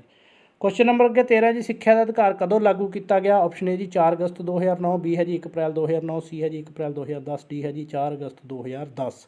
ਸਹੀ ਆਨਸਰ ਆਏਗਾ ਜੀ ਆਪਸ਼ਨ ਸੀ ਜੀ। 1 ਅਪ੍ਰੈਲ 2010 ਨੂੰ ਜਿਹੜਾ ਹੈ ਸਿੱਖਿਆ ਦਾ ਅਧਿਕਾਰ ਲਾਗੂ ਕੀਤਾ ਗਿਆ ਸੀ ਜੀ। ਔਰ ਇਹ ਜਿਹੜਾ ਸ਼ਾਮਲ ਕੀਤਾ ਗਿਆ ਸੀ 2002 ਦੀ 86ਵੀਂ ਸੋਧ ਦੇ ਰਾਹੀਂ ਸਿੱਖਿਆ ਦਾ ਅਧਿਕਾਰ ਦਿੱਤਾ ਗਿਆ ਸੀ ਜੀ। ਔਰ ਇਸ ਨੂੰ ਅਨੁਛੇਦ 21 ਦੇ ਤਹਿਤ ਜਿਹੜਾ ਸੰਵਿਧਾਨ ਦੇ ਵਿੱਚ ਸ਼ਾਮਲ ਕੀਤਾ ਗਿਆ। ਕੁਐਸਚਨ ਨੰਬਰ ਅੱਗੇ ਹੈ ਜੀ 14, ਭਾਰਤ ਨੇ ਸੰਸਦੀ ਸ਼ਾਸਨ ਪ੍ਰਣਾਲੀ ਸਿਧਾਂਤ ਕਿਸ ਤੋਂ ਲਿਆ ਹੈ? ਆਪਸ਼ਨ ਹੈ ਜੀ ਅਮਰੀਕਾ, ਬੀ ਹੈ ਜਾਪਾਨ, ਸੀ ਹੈ ਇੰਗਲੈਂਡ, ਡੀ ਹੈ ਜੀ ਫਰਾਂਸ। ਸਹੀ ਆਨਸਰ ਆਏਗਾ ਜੀ ਆਪਸ਼ਨ ਸੀ, ਇੰਗਲੈਂਡ ਤੋਂ ਲਿਆ ਗਿਆ ਜੀ ਸੰਸਦੀ ਸ਼ਾਸਨ ਪ੍ਰਣਾਲੀ ਦਾ। ਸੰਸਦੀ ਸ਼ਾਸਨ ਪ੍ਰਣਾਲੀ ਹੈ ਭਾਰਤ ਦੇ ਵਿੱਚ, ਜੇਕਰ ਪੁੱਛਿਆ ਜਾਏ ਕਿਸ ਤਰ੍ਹਾਂ ਦੀ ਸ਼ਾਸਨ ਪ੍ਰਣਾਲੀ ਹੈ, ਸੰਸਦੀ ਸ਼ਾਸਨ ਪ੍ਰਣਾਲੀ ਲਈ ਕਿੱਥੋਂ ਗਈ ਹੈ? ਇੰਗਲੈਂਡ ਤੋਂ ਜੀ। ਅੱਗੇ ਜੀ ਕੁਐਸਚਨ ਨੰਬਰ 15, ਸੰਸਦੀ ਪ੍ਰਣਾਲੀ ਦੀ ਸਰਕਾਰ ਵਿੱਚ ਦੇਸ਼ ਦਾ ਨਾਮਾਤਰ ਕਾਰਜ ਸਾਧਕ ਮੁਖੀ ਕੌਣ ਹੁੰਦਾ ਹੈ? ਆਪਸ਼ਨ ਹੈ ਜੀ ਰਾਸ਼ਟਰਪਤੀ, ਬੀ ਹੈ ਜੀ ਪ੍ਰਧਾਨ ਮੰਤਰੀ, ਸੀ ਹੈ ਜੀ ਰਾਜਪਾਲ, ਡੀ ਹੈ ਜੀ ਮੰਤਰੀ ਮੰਡਲ। ਆਨਸਰ ਆਏਗਾ ਸਹੀ ਆਪਸ਼ਨ ਏ ਜੀ। ਰਾਸ਼ਟਰਪਤੀ ਜਿਹੜਾ ਹੈ ਉਹ ਨਾਮਾਤਰ ਕਾਰਜਪਾਲਿਕਾ ਦਾ ਮੁਖੀ ਹੁੰਦਾ ਹੈ। ਔਰ ਪ੍ਰਧਾਨ ਮੰਤਰੀ ਜਿਹੜਾ ਹੈ ਅਸਲੀ ਕਾਰਜਪਾਲਿਕਾ ਦਾ ਮੁਖੀ ਹੁੰਦਾ ਹੈ ਜੀ। ਕੁਐਸਚਨ ਨੰਬਰ ਅੱਗੇ 16 ਹੈ ਜੀ, ਕੇਂਦਰੀ ਮੰਤਰੀ ਪਰਿਸ਼ਦ ਨੂੰ ਕਿਸ ਦੁਆਰਾ ਭੰਗ ਕੀਤਾ ਜਾ ਸਕਦਾ? ਆਪਸ਼ਨ ਹੈ ਜੀ ਮੁੱਖ ਮੰਤਰੀ, ਬੀ ਹੈ ਪ੍ਰਧਾਨ ਮੰਤਰੀ, ਸੀ ਹੈ ਵਿਧਾਨ ਸਭਾ, ਡੀ ਹੈ ਜੀ ਲੋਕ ਸਭਾ। ਸਹੀ ਆਨਸਰ ਆਪਸ਼ਨ ਡੀ ਜੀ ਲੋਕ ਸਭਾ ਦੇ ਦੁਆਰਾ ਜੀ। ਅਗਲਾ ਕੁਐਸਚਨ ਹੈ ਜੀ ਕੁਐਸਚਨ ਨੰਬਰ 17, ਧਾਰਾ 356 ਦੇ ਅਨੁਸਾਰ ਕਿਸ ਤਰ੍ਹਾਂ ਦੇ ਸੰਕਟ ਕਾਲ ਦੀ ਘੋਸ਼ਣਾ ਕੀਤੀ ਜਾ ਸਕਦੀ? ਸੋ ਰਾਸ਼ਟਰਪਤੀ ਨੂੰ ਜਿਹੜੀਆਂ ਸੰਕਟਕਾਲੀਨ ਸ਼ਕਤੀਆਂ ਦਿੱਤੀਆਂ ਗਈਆਂ ਨੇ ਜੀ 356, 52 ਔਰ 360 ਅਨੁਛੇਦ ਦੇ ਤਹਿਤ। ਤਿੰਨ ਬਹੁਤ ਹੀ ਇੰਪੋਰਟੈਂਟ ਸੰਕਟਕਾਲੀਨ ਸ਼ਕਤੀਆਂ ਨੇ। ਆਪਾਂ ਦੱਸਣਾ 356 ਦੇ ਤਹਿਤ ਕਿਹੜੀ ਸ਼ਕਤੀ ਦਿੱਤੀ ਗਈ ਹੈ ਜੀ। ਸਹੀ ਆਪਸ਼ਨ ਏ ਜੀ ਰਾਸ਼ਟਰੀ ਸੰਕਟ ਕਾਲ, ਬੀ ਹੈ ਸੰਵਿਧਾਨਕ, ਸੀ ਹੈ ਵਿੱਤੀ, ਡੀ ਹੈ ਜੀ ਉਪਰੋਕਤ। ਸਾਰੇ ਸਹੀ ਆਨਸਰ ਆਏਗਾ ਜੀ ਆਪਸ਼ਨ ਬੀ ਜੀ। 356 ਦੇ ਤਹਿਤ ਜਿਹੜਾ ਹੈ ਰਾਸ਼ਟਰਪਤੀ ਸੰਵਿਧਾਨਕ ਸੰਕਟ ਕਾਲ ਦੀ ਘੋਸ਼ਣਾ ਜਿਹੜੀ ਹੈ ਕਰ ਸਕਦਾ ਹੈ ਜੀ। ਜਿਵੇਂ ਕਿ ਨਾਮ ਤੋਂ ਸਪਸ਼ਟ ਹੈ, ਸੰਵਿਧਾਨਕ ਸੰਕਟ ਕਾਲ ਦਾ ਮਤਲਬ ਹੈ ਕਿਸੇ ਵੀ ਰਾਜ ਦੇ ਵਿੱਚ ਜੇਕਰ ਸੰਵਿਧਾਨਕ ਮਸ਼ੀਨਰੀ ਫੇਲ ਹੋ ਜਾਂਦੀ ਤਾਂ ਉੱਥੇ ਰਾਸ਼ਟਰਪਤੀ ਰਾਜ ਲਾਗੂ ਕੀਤਾ ਜਾ ਸਕਦਾ ਹੈ ਧਾਰਾ 356 ਦੇ ਤਹਿਤ ਜੀ। ਔਰ ਰਾਸ਼ਟਰੀ ਸੰਕਟ ਜੇ ਕੋਈ ਬਾਹਰੀ ਯੁੱਧ ਹੁੰਦਾ ਹੈ ਜਾਂ ਅੰਦਰੂਨੀ ਕਿਸੇ ਤਰ੍ਹਾਂ ਦਾ ਕੋਈ ਵਿਦਰੋਹ ਹੁੰਦਾ ਹੈ ਜੀ, ਉਸ ਸਮੇਂ ਜਿਹੜਾ 352 ਆਰਟੀਕਲ ਲਾਗੂ ਹੁੰਦਾ ਹੈ। ਔਰ ਵਿੱਤੀ ਸੰਕਟ ਕਿਸੇ ਤਰ੍ਹਾਂ ਦਾ ਕੋਈ ਪੈਸੇ ਦੇ ਨਾਲ ਸੰਬੰਧਿਤ ਰਿਲੇਟਡ ਵਿੱਤ ਦੇ ਨਾਲ ਸੰਬੰਧਿਤ ਕੋਈ ਸੰਕਟ ਆਉਂਦਾ ਤਾਂ 360 ਅਨੁਛੇਦ 360 ਦੇ ਤਹਿਤ ਜਿਹੜਾ ਰਾਸ਼ਟਰਪਤੀ ਹੈ ਸੰਕਟ ਕਾਲ ਦੀ ਘੋਸ਼ਣਾ ਕਰ ਸਕਦਾ ਹੈ ਜੀ। ਕੁਐਸਚਨ ਨੰਬਰ 18, ਸੰਵਿਧਾਨ ਦੇ ਕਿਸ ਅਨੁਛੇਦ ਅਨੁਸਾਰ ਰਾਸ਼ਟਰਪਤੀ ਰਾਜਾਂ ਵਿੱਚ ਗਵਰਨਰ ਨਿਯੁਕਤ ਕਰਦਾ ਹੈ? ਆਪਸ਼ਨ ਏ ਹੈ ਜੀ 157, ਬੀ ਹੈ ਜੀ 156, सी है जी 155, डी है जी 160। ਸਹੀ ਆਨਸਰ ਹੈ ਜੀ ਆਪਸ਼ਨ ਸੀ ਜੀ। ਸੋ ਅਨੁਛੇਦ 155 ਦੇ ਤਹਿਤ ਰਾਸ਼ਟਰਪਤੀ ਰਾਜਾਂ ਦੇ ਵਿੱਚ ਗਵਰਨਰ ਦੀ ਨਿਯੁਕਤੀ ਕਰਦਾ ਹੈ ਜੀ। ਰਾਸ਼ਟਰਪਤੀ ਕੁਐਸਚਨ ਆ ਜਾਂਦਾ ਗਵਰਨਰ ਦੀ ਨਿਯੁਕਤੀ ਕੌਣ ਕਰਦਾ, ਰਾਜਪਾਲ ਦੀ ਨਿਯੁਕਤੀ ਕੌਣ ਕਰਦਾ, ਰਾਸ਼ਟਰਪਤੀ ਕਰਦਾ ਹੈ ਜੀ। ਇਸ ਅਨੁਛੇਦ ਦੇ ਤਹਿਤ 155 ਦੇ ਤਹਿਤ ਜਿਸ ਤਰ੍ਹਾਂ ਆਪਣਾ ਦੇਸ਼ ਦਾ ਮੁਖੀ ਰਾਸ਼ਟਰਪਤੀ ਹੈ, ਉਸੇ ਤਰ੍ਹਾਂ ਰਾਜ ਦਾ ਮੁਖੀ ਜਿਹੜਾ ਹੈ ਨਾ ਮਾਤਰ ਉਹ ਰਾਜਪਾਲ ਹੈ ਜੀ। ਦੇਸ਼ ਦਾ ਪਹਿਲਾ ਨਾਗਰਿਕ ਰਾਸ਼ਟਰਪਤੀ ਹੈ, ਰਾਜ ਦਾ ਪਹਿਲਾ ਨਾਗਰਿਕ ਜਿਹੜਾ ਹੈ ਉਹ ਰਾਜਪਾਲ ਹੈ ਜੀ। ਰਾਜ ਦੀ ਜਨਗਣਨਾ ਦੀ ਜਿਹੜੀ ਸ਼ੁਰੂਆਤ ਹੈ ਰਾਜਪਾਲ ਤੋਂ ਹੁੰਦੀ ਹੈ, ਔਰ ਦੇਸ਼ ਦੀ ਜਨਗਣਨਾ ਦੀ ਜਿਹੜੀ ਸ਼ੁਰੂਆਤ ਹੈ ਉਹ ਰਾਸ਼ਟਰਪਤੀ ਤੋਂ ਹੁੰਦੀ ਹੈ। ਨੈਕਸਟ ਹੈ ਜੀ ਕੁਐਸਚਨ ਨੰਬਰ 19, ਭਾਰਤੀ ਕੇਂਦਰੀ ਸੰਸਦ ਵਿੱਚ ਕੌਣ ਸ਼ਾਮਲ ਹੈ? ਆਪਸ਼ਨ ਏ ਹੈ ਜੀ ਰਾਜ ਸਭਾ, ਬੀ ਹੈ ਜੀ ਲੋਕ ਸਭਾ, ਸੀ ਹੈ ਜੀ ਲੋਕ ਸਭਾ ਅਤੇ ਰਾਜ ਸਭਾ, ਡੀ ਹੈ ਜੀ ਲੋਕ ਸਭਾ, ਰਾਜ ਸਭਾ ਅਤੇ ਰਾਸ਼ਟਰਪਤੀ ਜੀ। ਸਹੀ ਆਨਸਰ ਹੈ ਜੀ ਆਪਸ਼ਨ ਡੀ ਜੀ। ਕਈ ਵਾਰੀ ਆਪਾਂ ਜਿਹੜਾ ਹੈ ਪਹਿਲਾਂ ਹੀ ਰੁਕ ਜਾਂਦੇ ਹਾਂ। ਕੁਐਸਚਨ ਪੇਪਰ ਦੇ ਵਿੱਚ ਕਰਦੇ ਹੋਏ ਹਮੇਸ਼ਾ ਜਿਹੜਾ ਹੈ ਧਿਆਨ ਨਾਲ ਕਰਨਾ ਹੈ। ਬਿਨਾਂ ਸਹੀ ਕੁਐਸਚਨ ਆਉਂਦੇ ਹੋਏ ਵੀ ਬਿਨਾਂ ਕਿਸੇ ਗੱਲ ਤੋਂ ਵੀ ਸਾਡੇ ਤੋਂ ਮਿਸਟੇਕ ਹੋ ਜਾਂਦੀ, ਕਿਉਂਕਿ ਅਸੀਂ ਇੱਥੇ ਹੀ ਰੁਕ ਜਾਂਦੇ ਵੀ ਲੋਕ ਸਭਾ ਅਤੇ ਰਾਜ ਸਭਾ ਆ ਗਿਆ ਬਸ ਠੀਕ ਹੈ ਜੀ, ਅਗਲਾ ਪੜ੍ਹਨ ਦੀ ਕੋਸ਼ਿਸ਼ ਹੀ ਨਹੀਂ ਕਰਦੇ। ਪਰ ਯਾਦ ਰੱਖਿਓ ਸੰਸਦ ਦੇ ਵਿੱਚ ਤਿੰਨੋਂ ਸ਼ਾਮਲ ਹੁੰਦੇ ਨੇ, ਲੋਕ ਸਭਾ, ਰਾਜ ਸਭਾ ਅਤੇ ਰਾਸ਼ਟਰਪਤੀ। ਅਨੁਛੇਦ 79 ਦੇ ਵਿੱਚ ਕਿਹਾ ਗਿਆ ਕਿ ਭਾਰਤ ਦੀ ਇੱਕ ਸੰਸਦ ਹੋਵੇਗੀ ਜਿਸ ਦੇ ਵਿੱਚ ਰਾਸ਼ਟਰਪਤੀ ਅਤੇ 2 ਸਦਨ ਹੋਣਗੇ। ਕਿਸ ਅਨੁਛੇਦ ਦੇ ਤਹਿਤ ਇਹ ਤਿੰਨੇ ਨੇ? 79 ਦੇ ਤਹਿਤ। ਕੁਐਸਚਨ ਨੰਬਰ 20 ਹੈ ਜੀ ਸੰਵਿਧਾਨ ਦਾ ਕਿਹੜਾ ਅਨੁਛੇਦ ਉੱਪਰਲੇ ਸਦਨ ਦੀ ਵਿਵਸਥਾ ਕਰਦਾ ਹੈ? ਆਪਸ਼ਨ ਏ ਜੀ 80, ਬੀ ਹੈ ਜੀ 79, ਡੀ ਹੈ ਜੀ ਸੀ ਹੈ ਜੀ 81, ਡੀ ਹੈ ਜੀ 82। ਸੋ ਇਸ ਦੇ ਲਈ ਸਾਨੂੰ ਥੋੜ੍ਹਾ ਲੌਜੀਕਲੀ ਕੁਐਸਚਨ ਇੱਦਾਂ ਦੇ ਆ ਜਾਂਦੇ ਨੇ। ਉੱਪਰਲਾ ਸਦਨ ਪਹਿਲਾਂ ਤਾਂ ਪਤਾ ਹੋਣਾ ਚਾਹੀਦਾ। 2 ਸਦਨ ਨੇ ਜੀ ਲੋਕ ਸਭਾ ਅਤੇ ਰਾਜ ਸਭਾ ਜੀ। ਲੋਕ ਸਭਾ ਨੂੰ ਹੇਠਲਾ ਸਦਨ ਕਿਹਾ ਜਾਂਦਾ ਅਤੇ ਰਾਜ ਸਭਾ ਨੂੰ ਜਿਹੜਾ ਹੈ ਉੱਪਰਲਾ ਸਦਨ ਕਿਹਾ ਜਾਂਦਾ। ਸੋ ਉੱਪਰਲੇ ਸਦਨ ਦੀ ਜਿਹੜਾ ਵਿਵਸਥਾ ਕਰਦਾ ਉਹ ਹੈ ਜੀ ਅਨੁਛੇਦ ਆਪਸ਼ਨ ਏ 80। ਅਨੁਛੇਦ 80 ਦੇ ਤਹਿਤ ਜਿਹੜੀ ਉੱਪਰਲੇ ਸਦਨ ਦੀ ਵਿਵਸਥਾ ਯਾਨੀ ਕਿ ਰਾਜ ਸਭਾ ਦੀ ਜਿਹੜੀ ਵਿਵਸਥਾ ਉਹ ਕੀਤੀ ਗਈ। ਔਰ ਰਾਜ ਸਭਾ ਸਥਾਈ ਸਦਨ ਹੈ ਜੀ, ਪਰਮਾਨੈਂਟ ਸਦਨ ਹੈ। ਔਰ ਇਸ ਦੇ ਜਿਹੜੇ 1/3 ਮੈਂਬਰ ਨੇ ਹਰ 2 ਸਾਲ ਬਾਅਦ ਰਿਟਾਇਰ ਹੁੰਦੇ ਨੇ। ਕੋਈ ਵੀ ਰਾਜ ਸਭਾ ਨੂੰ ਭੰਗ ਨਹੀਂ ਕਰ ਸਕਦਾ। ਔਰ ਹੋਰ ਇੰਪੋਰਟੈਂਟ ਚੀਜ਼ ਕਿ ਰਾਜ ਸਭਾ ਦੇ ਜਿਹੜੇ ਮੈਂਬਰ ਨੇ ਉਹਨਾਂ ਦਾ ਕਾਰਜਕਾਲ ਜਿਹੜਾ ਹੈ 6 ਸਾਲ ਹੁੰਦਾ, ਕਿਉਂਕਿ ਜ਼ਿਆਦਾ ਆਪਣੇ 5 ਸਾਲ ਹੀ ਹੈ। ਰਾਸ਼ਟਰਪਤੀ ਦਾ 5 ਸਾਲ ਹੈ, ਰਾਜਪਾਲ ਦਾ 5 ਸਾਲ ਹੈ, ਵਿਧਾਨ ਸਭਾ ਦਾ 5 ਸਾਲ ਹੈ, ਔਰ ਇਸ ਤੋਂ ਇਲਾਵਾ ਲੋਕ ਸਭਾ ਦਾ 5 ਸਾਲ ਹੈ। ਜ਼ਿਆਦਾ ਕਾਰਜਕਾਲ ਜਿਹੜਾ 5 ਸਾਲ ਹੀ ਹੈ। ਬਟ ਜ਼ਿਆਦਾਤਰ ਜਿਹੜਾ ਐਗਜ਼ਾਮੀਨਰ ਪੁੱਛੇਗਾ ਉਹ ਚੀਜ਼ ਪੁੱਛੇਗਾ ਜੋ ਥੋੜ੍ਹੀ ਹਟ ਕੇ ਆ। ਹਟ ਕੇ ਕੀ ਹੈ ਇਹਦੇ ਵਿੱਚ? ਰਾਜ ਸਭਾ ਦੇ ਮੈਂਬਰਾਂ ਦਾ ਕਾਰਜਕਾਲ ਉਹ ਹੈਗਾ ਜੀ 6 ਸਾਲ, ਕਿਉਂਕਿ ਹਰ 2 ਸਾਲ ਬਾਅਦ ਆਪਾਂ ਨੂੰ ਰਿਟਾਇਰ ਹੁੰਦੇ ਨੇ ਜੀ। ਇਸ ਚੀਜ਼ ਨੂੰ ਧਿਆਨ ਰੱਖਣਾ ਜੀ। ਅੱਗੇ ਹੈ ਜੀ ਕੁਐਸਚਨ ਨੰਬਰ 21 ਹੈ ਜੀ ਸਰਕਾਰੀਆ ਕਮਿਸ਼ਨ ਦਾ ਸੰਬੰਧ ਕਿਸ ਨਾਲ ਹੈ? ਆਪਸ਼ਨ ਏ ਜੀ ਪਾਣੀ ਦੇ ਝਗੜਿਆਂ ਨਾਲ, ਬੀ ਹੈ ਕੇਂਦਰ ਰਾਜ ਸੰਬੰਧਾਂ ਨਾਲ, ਸੀ ਹੈ ਮੁਦਰਾ ਨੀਤੀ ਨਾਲ, ਡੀ ਹੈ ਜੀ ਚੋਣ ਸੁਧਾਰ ਨਾਲ। ਸਹੀ ਆਨਸਰ ਆਏਗਾ ਜੀ ਆਪਸ਼ਨ ਬੀ ਜੀ, ਕੇਂਦਰ ਰਾਜ ਸੰਬੰਧਾਂ ਦੇ ਨਾਲ ਸੰਬੰਧਿਤ ਹੈ ਜੀ ਸਰਕਾਰੀਆ ਕਮਿਸ਼ਨ, ਜਿਸ ਦੇ ਜਿਹੜੇ ਮੈਂਬਰ ਸੀ ਪਹਿਲਾਂ ਇੱਕ ਸੀ ਜੀ ਰਣਜੀਤ ਸਿੰਘ ਸਰਕਾਰੀਆ। ਸੋ ਉਹਨਾਂ ਦੇ ਨਾਮ 'ਤੇ ਹੀ ਜਿਹੜਾ ਹੈ ਸਰਕਾਰੀਆ ਕਮਿਸ਼ਨ ਇਹਨਾਂ ਦਾ ਨਾਮ ਪਿਆ ਜੀ। ਔਰ ਇਸ ਨੇ ਜਿਹੜੀਆਂ ਆਪਣੀਆਂ ਰਿਪੋਰਟ ਦਿੱਤੀ ਸੀ ਉਹ ਦਿੱਤੀ ਸੀ 27 ਅਕਤੂਬਰ 1987 ਨੂੰ, ਔਰ ਕੁੱਲ 247 ਸਿਫਾਰਸ਼ਾਂ ਕੀਤੀਆਂ ਸੀ ਜੀ। ਅੱਗੇ ਹੈ ਜੀ ਕੁਐਸਚਨ ਨੰਬਰ 22, ਕੋਈ ਵੀ ਧਨ ਬਿੱਲ ਕਿਸ ਦੀ ਅਗੇਤੀ ਪ੍ਰਵਾਨਗੀ ਤੋਂ ਬਿਨਾਂ ਲੋਕ ਸਭਾ ਵਿੱਚ ਪੇਸ਼ ਨਹੀਂ ਕੀਤਾ ਜਾ ਸਕਦਾ? ਆਪਸ਼ਨ ਏ ਜੀ ਪ੍ਰਧਾਨ ਮੰਤਰੀ, ਬੀ ਹੈ ਰਾਸ਼ਟਰਪਤੀ, ਸੀ ਹੈ ਜੀ ਲੋਕ ਸਭਾ ਸਪੀਕਰ, ਡੀ ਹੈ ਜੀ ਰਾਜ ਸਭਾ। ਸਹੀ ਆਨਸਰ ਆਏਗਾ ਜੀ ਆਪਸ਼ਨ ਬੀ ਜੀ, ਰਾਸ਼ਟਰਪਤੀ ਦੀ ਪ੍ਰਵਾਨਗੀ ਤੋਂ ਬਿਨਾਂ ਜਿਹੜਾ ਹੈ ਕੋਈ ਵੀ ਬਿੱਲ ਧਨ ਬਿੱਲ ਯਾਦ ਰੱਖਣਾ, ਧਨ ਬਿੱਲ ਵਿੱਤੀ ਬਿੱਲ ਜਿਸ ਦੇ ਵਿੱਚ ਕਿਸੇ ਵੀ ਤਰ੍ਹਾਂ ਦੇ ਖਰਚੇ ਜਾਂ ਆਮਦਨ ਦਾ ਹਿਸਾਬ ਹੁੰਦਾ ਉਸ ਨੂੰ ਧਨ ਬਿੱਲ ਕਿਹਾ ਜਾਂਦਾ। ਔਰ ਰਾਸ਼ਟਰਪਤੀ ਦੀ ਅਗੇਤੀ ਪ੍ਰਵਾਨਗੀ ਤੋਂ ਬਿਨਾਂ ਜਿਹੜਾ ਹੈ ਇਹ ਸਦਨ ਦੇ ਵਿੱਚ ਪੇਸ਼ ਨਹੀਂ ਕੀਤਾ ਜਾ ਸਕਦਾ। ਔਰ ਇੱਕ ਹੋਰ ਨਾਲ ਇੰਪੋਰਟੈਂਟ ਚੀਜ਼, ਬਾਕੀ ਜਿਹੜੇ ਸਧਾਰਨ ਬਿੱਲ ਹੁੰਦੇ ਨੇ ਕਿਸੇ ਵੀ ਸਦਨ ਦੇ ਵਿੱਚ ਪੇਸ਼ ਕੀਤੇ ਜਾ ਸਕਦੇ ਨੇ, ਬਟ ਜਿਹੜਾ ਧਨ ਬਿੱਲ ਹੈ, ਵਿੱਤੀ ਬਿੱਲ ਹੈ, ਉਹ ਸਿਰਫ ਲੋਕ ਸਭਾ ਦੇ ਵਿੱਚ ਹੀ ਜਿਹੜਾ ਪੇਸ਼ ਕੀਤਾ ਜਾ ਸਕਦਾ ਜੀ। ਔਰ ਜੇਕਰ ਕਿਸੇ ਤਰ੍ਹਾਂ ਦਾ ਮਤਭੇਦ ਹੁੰਦਾ ਹੈ ਰਾਜ ਸਭਾ ਜਾਂ ਲੋਕ ਸਭਾ ਦੇ ਵਿੱਚ ਬਿੱਲ ਨੂੰ ਲੈ ਕੇ ਕਿ ਧਨ ਬਿੱਲ ਹੈ ਜਾਂ ਨਹੀਂ ਹੈ, ਤਾਂ ਇਸ ਦਾ ਫੈਸਲਾ ਜਿਹੜਾ ਲੋਕ ਸਭਾ ਦਾ ਸਪੀਕਰ ਉਹ ਕਰਦਾ ਹੈ ਜੀ। ਅਗਲਾ ਕੁਐਸਚਨ ਹੈ ਜੀ ਕੁਐਸਚਨ ਨੰਬਰ 23, ਲੋਕ ਸਭਾ ਵਿੱਚ ਪਾਸ ਹੋਣ ਮਗਰੋਂ ਰਾਜ ਸਭਾ ਸਧਾਰਨ ਬਿੱਲ ਨੂੰ ਕਿੰਨੇ ਸਮੇਂ ਲਈ ਰੋਕ ਸਕਦੀ ਹੈ? ਆਪਸ਼ਨ ਏ ਜੀ 14 ਦਿਨ, ਬੀ ਹੈ ਜੀ 1 ਸਾਲ, ਸੀ ਹੈ ਜੀ 30 ਦਿਨ, ਡੀ ਹੈ ਜੀ 6 ਮਹੀਨੇ। ਆਨਸਰ ਆਏਗਾ ਸਹੀ ਆਪਸ਼ਨ ਡੀ ਜੀ, 6 ਮਹੀਨੇ ਤੱਕ ਸਧਾਰਨ ਬਿੱਲ ਨੂੰ ਰੋਕ ਸਕਦੀ ਹੈ। ਜੇਕਰ ਵਿੱਤੀ ਬਿੱਲ ਹੈ ਤਾਂ ਉਸ ਨੂੰ ਸਿਰਫ 14 ਦਿਨ ਤੱਕ ਰੋਕ ਸਕਦੀ ਹੈ। ਜੇਕਰ 14 ਦਿਨ ਕਿਸੇ ਤਰ੍ਹਾਂ ਦਾ ਕੋਈ ਰਿਸਪੌਂਸ ਨਹੀਂ ਦਿੰਦੀ ਰਾਜ ਸਭਾ ਤਾਂ ਉਸ ਬਿੱਲ ਨੂੰ ਜਿਹੜਾ ਹੈ ਪਾਸ ਸਮਝ ਲਿਆ ਜਾਂਦਾ ਹੈ। ਅੱਗੇ ਹੈ ਜੀ ਕੁਐਸਚਨ ਨੰਬਰ 24, ਰਾਜ ਸਭਾ ਦਾ ਪ੍ਰਧਾਨ ਕੌਣ ਹੁੰਦਾ ਹੈ? ਆਪਸ਼ਨ ਏ ਜੀ ਰਾਸ਼ਟਰਪਤੀ, ਬੀ ਹੈ ਜੀ ਉਪ ਰਾਸ਼ਟਰਪਤੀ, ਸੀ ਹੈ ਜੀ ਪ੍ਰਧਾਨ ਮੰਤਰੀ, ਡੀ ਹੈ ਜੀ ਲੋਕ ਸਭਾ ਸਪੀਕਰ। ਆਨਸਰ ਆਏਗਾ ਸਹੀ ਆਪਸ਼ਨ ਬੀ ਜੀ, ਉਪ ਰਾਸ਼ਟਰਪਤੀ। ਉਪ ਰਾਸ਼ਟਰਪਤੀ ਜਿਹੜਾ ਆਪਣੇ ਅਹੁਦੇ ਦੇ ਕਾਰਨ ਰਾਜ ਸਭਾ ਦਾ ਚੇਅਰਮੈਨ ਜਾਂ ਪ੍ਰਧਾਨ ਜਿਹੜਾ ਉਹ ਹੁੰਦਾ ਹੈ ਜੀ। ਅਗਲਾ ਕੁਐਸਚਨ ਹੈ ਜੀ ਕੁਐਸਚਨ ਨੰਬਰ 25, ਲੋਕ ਸਭਾ ਦਾ ਸਪੀਕਰ ਆਪਣਾ ਤਿਆਗ ਪੱਤਰ ਕਿਸ ਨੂੰ ਦੇ ਸਕਦਾ ਹੈ? ਆਪਸ਼ਨ ਹੈ ਜੀ ਰਾਸ਼ਟਰਪਤੀ, ਬੀ ਹੈ ਜੀ ਪ੍ਰਧਾਨ ਮੰਤਰੀ, ਸੀ ਹੈ ਜੀ ਰਾਜਪਾਲ, ਡੀ ਹੈ ਜੀ ਡਿਪਟੀ ਸਪੀਕਰ। ਆਨਸਰ ਆਏਗਾ ਸਹੀ option D G. Deputy speaker ਨੂੰ ਆਪਣਾ ਜਿਹੜਾ ਹੈ ਤਿਆਗ ਪੱਤਰ ਦੇ ਸਕਦਾ ਜੀ ਲੋਕ ਸਭਾ ਦਾ ਸਪੀਕਰ। ਔਰ ਅਨੁਛੇਦ 93 ਜਿਹੜਾ ਹੈ 93 ਉਹ ਲੋਕ ਸਭਾ ਦੇ ਸਪੀਕਰ ਅਤੇ ਡਿਪਟੀ ਸਪੀਕਰ ਦੀ ਵਿਵਸਥਾ ਜਿਹੜੀ ਉਹ ਕਰਦਾ ਜੀ। ਕੁਐਸਚਨ ਨੰਬਰ 26 ਜੀ, ਭਾਰਤੀ ਸੰਵਿਧਾਨ ਦਾ ਕਿਹੜਾ ਅਨੁਛੇਦ ਧਨ ਬਿੱਲ ਨੂੰ ਪਰਿਭਾਸ਼ਿਤ ਕਰਦਾ ਹੈ? ਆਪਸ਼ਨ ਏ ਜੀ 107, ਬੀ ਹੈ 108, ਸੀ 109, ਡੀ ਹੈ ਜੀ 110। ਸਹੀ ਆਨਸਰ ਆਪਸ਼ਨ ਡੀ ਜੀ, ਅਨੁਛੇਦ 110 ਜੀ। ਕੁਐਸਚਨ ਨੰਬਰ 27 ਹੈ ਜੀ, ਬਿੱਲਾਂ ਨੂੰ ਪਾਸ ਕਰਨ ਦੀ ਵਿਧੀ ਦਾ ਵਰਣਨ ਕਿਸ ਅਨੁਛੇਦ ਦੇ ਅਧੀਨ ਕੀਤਾ ਗਿਆ ਹੈ? ਆਪਸ਼ਨ ਏ ਜੀ ਧਾਰਾ 107 ਤੋਂ 117, ਬੀ ਹੈ ਜੀ 111 ਤੋਂ 118, ਸੀ ਹੈ ਜੀ 112 ਤੋਂ 119, ਡੀ ਹੈ ਜੀ 106 ਤੋਂ 116। ਸਹੀ ਆਨਸਰ ਆਏਗਾ ਜੀ ਆਪਸ਼ਨ ਏ 107 ਤੋਂ 117 ਤੱਕ ਜਿਹੜੇ ਆਰਟੀਕਲ ਨੇ ਉਹ ਬਿੱਲਾਂ ਨੂੰ ਕਿਸ ਤਰ੍ਹਾਂ ਪਾਸ ਕਰਨਾ ਉਸ ਵਿਧੀ ਦਾ ਵਰਣਨ ਕਰਦੇ ਨੇ। ਕੁਐਸਚਨ ਨੰਬਰ 27 ਹੈ ਜੀ, ਸੰਸਦ ਦੀਆਂ ਇੱਕ ਸਾਲ ਵਿੱਚ ਘੱਟੋ ਘੱਟ ਕਿੰਨੀਆਂ ਬੈਠਕਾਂ ਹੋ ਸਕਦੀਆਂ ਹਨ? ਆਪਸ਼ਨ ਹੈ ਜੀ 1, ਬੀ ਹੈ ਜੀ 2, ਸੀ ਹੈ ਜੀ 3, ਡੀ ਹੈ ਜੀ 4। ਸਹੀ ਆਨਸਰ ਹੈ ਜੀ ਆਪਸ਼ਨ ਬੀ, 2 ਬੈਠਕਾਂ ਜਿਹੜੀਆਂ ਹੋਣੀਆਂ ਚਾਹੀਦੀਆਂ ਨੇ, ਯਾਨੀ ਕਿ ਇੱਕ ਬੈਠਕ ਤੋਂ ਦੂਸਰੀ ਬੈਠਕ ਦੇ ਵਿੱਚ 6 ਮਹੀਨੇ ਤੋਂ ਵੱਧ ਦਾ ਜਿਹੜਾ ਵਕਫਾ ਹੈ ਨਹੀਂ ਹੋਣਾ ਚਾਹੀਦਾ।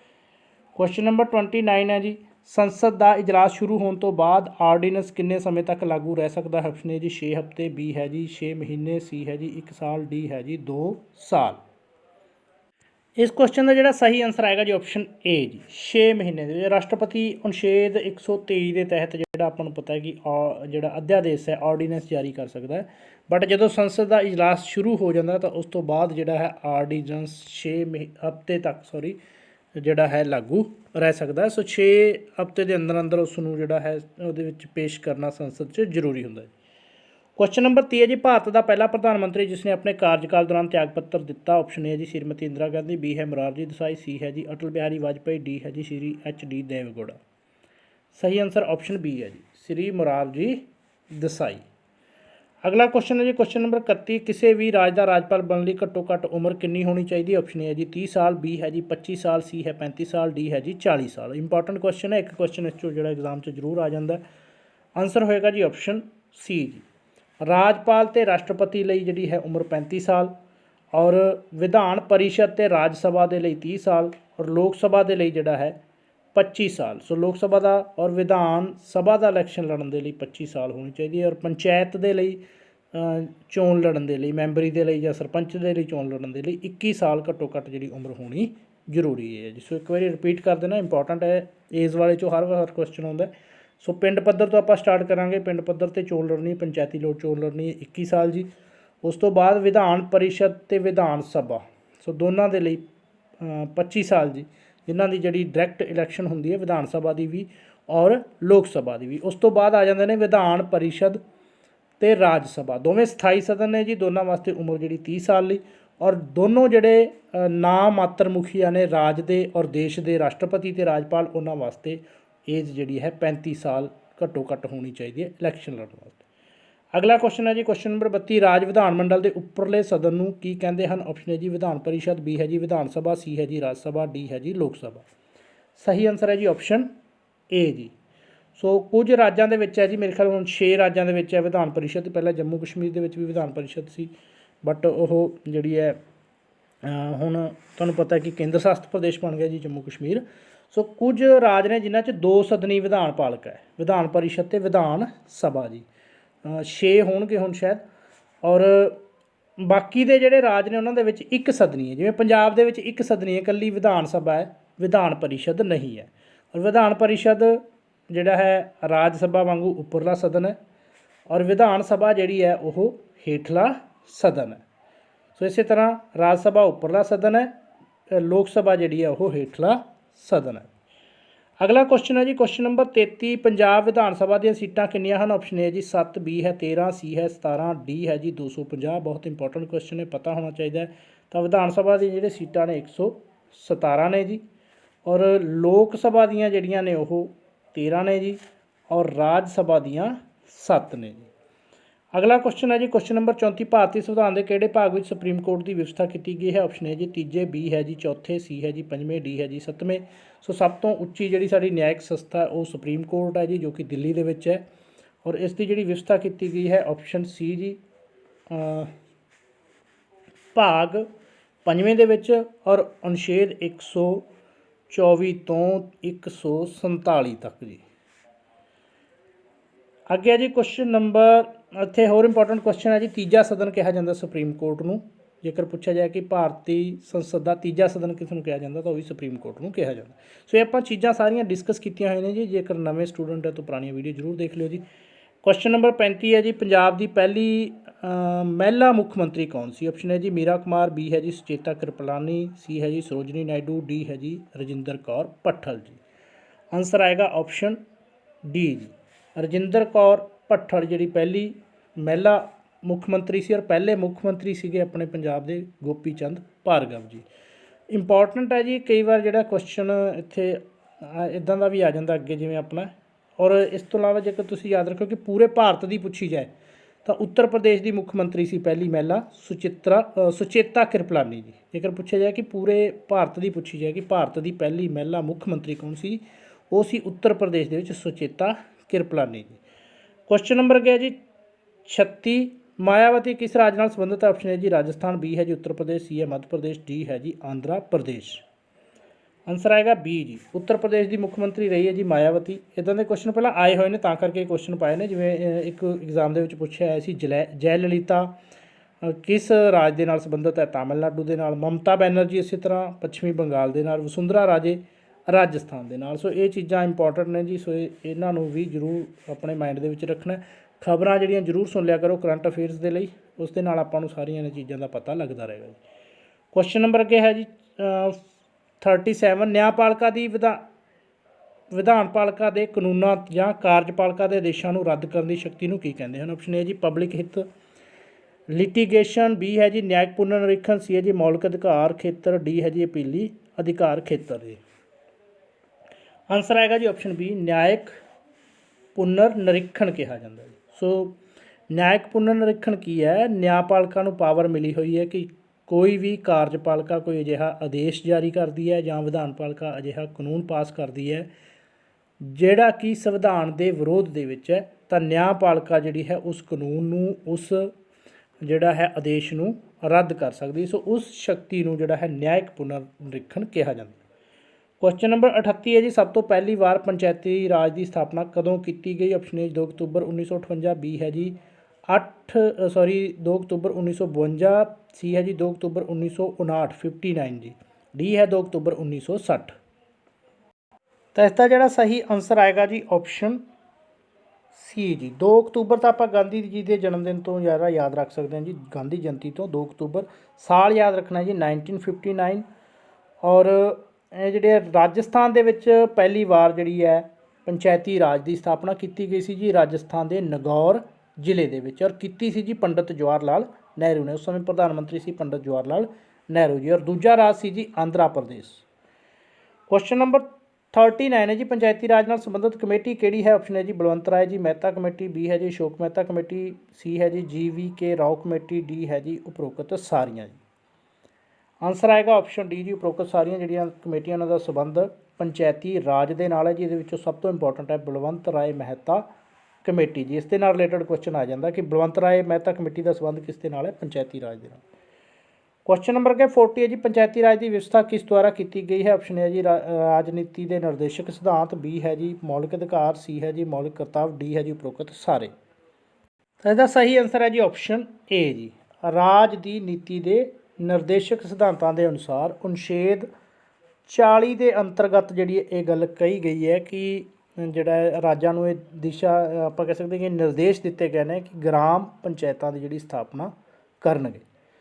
ਅਗਲਾ ਕੁਐਸਚਨ ਹੈ ਜੀ ਕੁਐਸਚਨ ਨੰਬਰ 41 ਹੈ ਜੀ, ਨੋਟਾਂ ਨੂੰ ਪਹਿਲੀ ਵਾਰ 5 ਰਾਜਾਂ ਦੀਆਂ ਚੋਣਾਂ ਵਿੱਚ ਕਦੋਂ ਪ੍ਰਯੋਗ ਕੀਤਾ ਗਿਆ? ਆਪਸ਼ਨ ਹੈ ਜੀ ਨਵੰਬਰ 2013, ਬੀ ਹੈ ਦਸੰਬਰ 2013, ਸੀ ਹੈ ਜੀ ਨਵੰਬਰ 2014, ਡੀ ਹੈ ਜੀ ਦਸੰਬਰ 2014।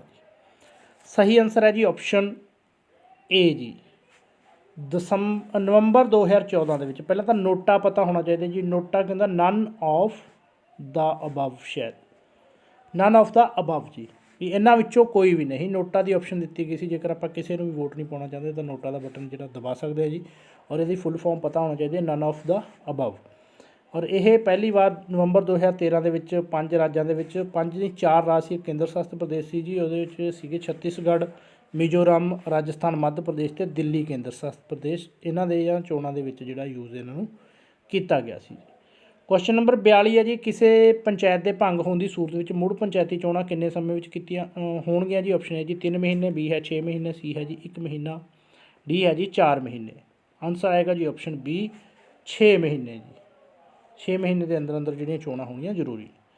ਕੁਐਸਚਨ ਨੰਬਰ 43 ਦੀ ਭਾਰਤ ਵਿੱਚ ਚੋਣ ਆਯੋਗ ਕਦੋਂ ਸਥਾਪਿਤ ਹੋਇਆ। ਆਪਸ਼ਨ ਏ ਹੈ ਜੀ 15 ਅਗਸਤ 1947, ਬੀ ਹੈ ਜੀ 25 ਜਨਵਰੀ 1949, ਸੀ ਹੈ ਜੀ 25 ਜਨਵਰੀ 1950, ਡੀ ਹੈ ਜੀ 25 ਜਨਵਰੀ 1951। ਸੋ ਚੋਣ ਆਯੋਗ ਚੋਣ ਕਮਿਸ਼ਨ ਦੀ ਸਥਾਪਨਾ ਕੀਤੀ ਗਈ ਹੈ ਚੋਣਾਂ ਦਾ ਪ੍ਰਬੰਧ ਕਰਨ ਲਈ, ਜਿਸ ਦੇ ਵਿੱਚ ਉਸਦਾ ਜਿਸ ਤਰ੍ਹਾਂ ਚੋਣ ਸੂਚੀਆਂ ਕੁਐਸਚਨ ਆ ਜਾਂਦਾ, ਚੋਣ ਸੂਚੀਆਂ ਕੌਣ, ਮਤਦਾਤਾ ਸੂਚੀਆਂ ਕੌਣ ਤਿਆਰ ਕਰਦਾ ਹੈ, ਤਾਂ ਇਲੈਕਸ਼ਨ ਕਮਿਸ਼ਨ ਪੂਰੇ ਚੋਣ ਦੇ ਪ੍ਰੋਸੈਸ ਨੂੰ ਦੇਖਦਾ ਹੈ ਜੀ। ਔਰ ਉਸ ਦੀ ਜਿਹੜੀ ਸਥਾਪਨਾ ਹੋਈ ਸੀ ਆਪਸ਼ਨ ਬੀ ਸਹੀ ਹੈ ਜੀ 25 ਜਨਵਰੀ 1949 ਨੂੰ। ਕੁਐਸਚਨ ਨੰਬਰ ਅੱਗੇ 44 ਹੈ ਜੀ, ਭਾਰਤੀ ਸੰਵਿਧਾਨ ਦੀ ਕਿਸ ਸੋਧ ਦੁਆਰਾ ਮਤਦਾਨ ਦੀ ਉਮਰ 21 ਸਾਲ ਤੋਂ ਘਟਾ ਕੇ 18 ਸਾਲ ਕਰ ਦਿੱਤੀ ਗਈ ਸੀ ਜੀ। ਆਪਸ਼ਨ ਹੈ ਜੀ 61ਵੀਂ ਸੋਧ, ਬੀ ਹੈ ਜੀ 64ਵੀਂ, ਸੀ ਹੈ ਜੀ 63ਵੀਂ, ਡੀ ਹੈ ਜੀ 60ਵੀਂ। ਸਹੀ ਆਨਸਰ ਆਪਸ਼ਨ ਏ ਹੈ ਜੀ। ਸੋ 61 ਜੋ ਅਮੈਂਡਮੈਂਟ ਹੈ ਉਹ ਉਸ ਦੇ ਵਿੱਚ ਜਿਹੜੀ ਇਹ ਸੋਧ ਕੀਤੀ ਗਈ ਸੀ ਕਿ ਜਿਹੜੀ ਵੋਟ ਪਾਉਣ ਦੀ ਉਮਰ ਹੈ ਜਾਂ ਵੋਟ ਬਣਾਉਣ ਦੀ ਜਿਹੜੀ ਉਮਰ ਹੈ 21 ਸਾਲ ਤੋਂ ਘਟਾ ਕੇ 18 ਸਾਲ ਕਰ ਦਿੱਤੀ ਗਈ ਸੀ, ਔਰ ਇਹ ਹੋਈ ਸੀ ਜੀ 1989 ਦੇ ਵਿੱਚ। ਅਗਲਾ ਕੁਐਸਚਨ ਹੈ ਜੀ ਕੁਐਸਚਨ ਨੰਬਰ 45, ਪੰਚਸ਼ੀਲ ਦਾ ਸਮਝੌਤਾ ਕਦੋਂ ਹੋਇਆ। ਆਪਸ਼ਨ ਹੈ ਜੀ 29 ਅਪ੍ਰੈਲ 1954, ਬੀ ਹੈ ਜੀ 29 ਅਪ੍ਰੈਲ 1956, ਸੀ ਹੈ ਜੀ 29 ਅਪ੍ਰੈਲ 1955, ਡੀ ਹੈ ਜੀ 29 ਅਪ੍ਰੈਲ 1957 ਜੀ। ਸੋ ਪੰਚਸ਼ੀਲ ਸਮਝੌਤਾ ਹੋਇਆ ਜੀ, ਜਿਸ ਦੇ ਵਿੱਚ 5 ਸਿਧਾਂਤ ਨੇ ਸ਼ਾਂਤੀ ਨੂੰ ਬਣਾਈ ਰੱਖਣ ਦੇ ਲਈ, ਔਰ ਇਹ ਜਿਹੜਾ ਹੋਇਆ ਸੀ ਜੀ ਆਪਸ਼ਨ ਏ 29 ਅਪ੍ਰੈਲ 1954 ਨੂੰ ਹੋਇਆ ਸੀ। ਔਰ ਜਵਾਹਰ ਲਾਲ ਨਹਿਰੂ ਭਾਰਤ ਦੇ ਪ੍ਰਧਾਨ ਮੰਤਰੀ ਅਤੇ ਚਾਓ ਇਨ ਲਾਈ, ਸੋ ਚੀਨ ਦੇ ਪ੍ਰਧਾਨ ਮੰਤਰੀ, ਦੋਨਾਂ ਦੇ ਵਿਚਕਾਰ ਇਹ ਜਿਹੜਾ ਸਮਝੌਤਾ ਹੋਇਆ ਸੀ ਜੀ। ਕਈ ਵਾਰੀ ਆ ਜਾਂਦਾ ਕਿ ਕਿਹੜੇ ਦੋ ਦੇਸ਼ਾਂ ਨੇ ਪਹਿਲਾਂ ਪੰਚਸ਼ੀਲ ਅਪਣਾਇਆ, ਭਾਰਤ ਅਤੇ ਚੀਨ ਉਸ ਦਾ ਆਨਸਰ ਹੋਏਗਾ ਜੀ ਕੁਐਸਚਨ ਦਾ, ਭਾਰਤ ਐਂਡ ਚੀਨ। ਅੱਗੇ ਜੀ ਕੁਐਸਚਨ ਨੰਬਰ 46, ਸਾਰਕ ਦਾ ਸੰਗਠਨ ਕਦੋਂ ਹੋਇਆ। ਆਪਸ਼ਨ ਹੈ ਜੀ 8 ਦਸੰਬਰ 1985, ਬੀ ਹੈ ਜੀ 5 ਦਸੰਬਰ 1984, ਸੀ ਹੈ ਜੀ 10 ਦਸੰਬਰ 1986, ਡੀ ਹੈ ਜੀ 8 ਦਸੰਬਰ 1986।